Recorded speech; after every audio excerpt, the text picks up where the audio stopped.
9 ta mahallani bo'ladigan bo'lsa, har bitta mahallada juda ko'plab bunyodkorlik ishlari amalga oshirilyapti-da. Faqat o'shani xalqqa ko'rsatib berib bilish masalasida oqsoqlik yuzaga kelyapti.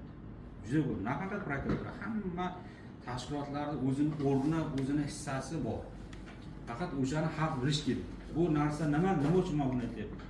Bu narsa o'sha davlat rahbarining imzo qo'ygan qaror bo'ladi, farmon bo'ladi, farmonning ijrosi pastda ta'minlanayotganligini bilish kerak.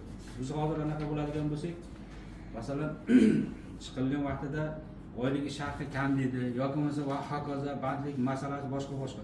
To'g'ri, bu masalani birdan hal qilib bo'lmaydi. Hammasini o'ziga yarasha anaqasi bo'ladi, kategoriyasi bo'ladi.